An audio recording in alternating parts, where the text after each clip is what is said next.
Sub-Saharan Africa has been fundamental to the global prosperity of the advanced countries. And Africa had a role to play. It has a role as a raw material producer.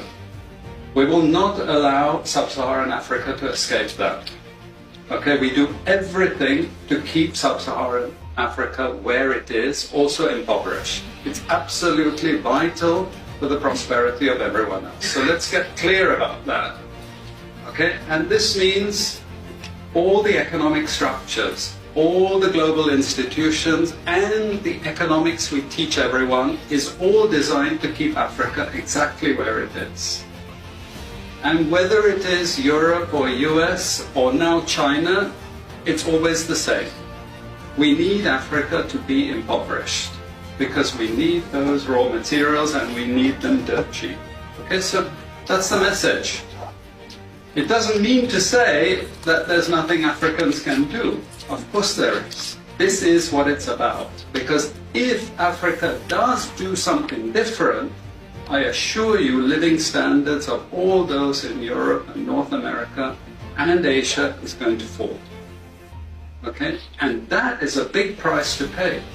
I assure you that the West is not going to allow that without a big fight. Okay, so the job of many Western academics is to convince Africans they have to keep doing what they're doing.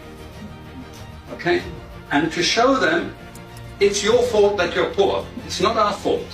It's your fault that you're poor. You know, so this is what we do in academic institutions. We know the basic forces that have caused this underdevelopment.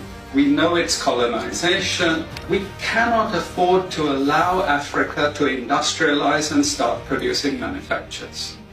Okay, so we will do everything to stop that.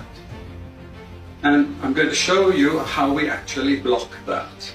We had East Asian rapid industrialization processes. So in the earlier period, we had Japan and Korea and Taiwan. Okay, rapid growth, sucking in raw materials from Africa, driving up the prices. And after those countries finished industrialization, then Sub-Saharan African growth rate again fell.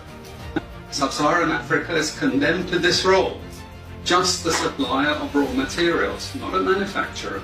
The currencies are collapsing of these countries, and many of them are Sub-Saharan African countries.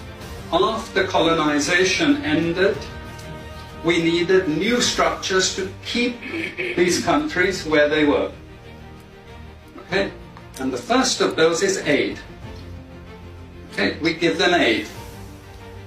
Aid for what? Actually, we give them aid to keep repressive regimes in power. That's all. All the hypocrisy about transparency and democracy and bullshit like that, it's all bullshit. But it would go to country after country offering loans. And if the president did not accept the loan, they were killed. It's just economics. It's economic warfare. The rich declare war on the poor. It happens everywhere. It happens in a country. The rich control the government. Of course they do.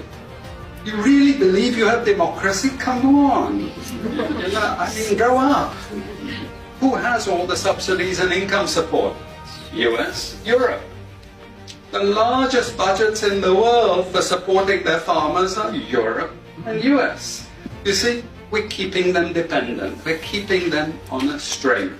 This next round of the WTO is designed to block that. To block anyone else getting on top of the ladder.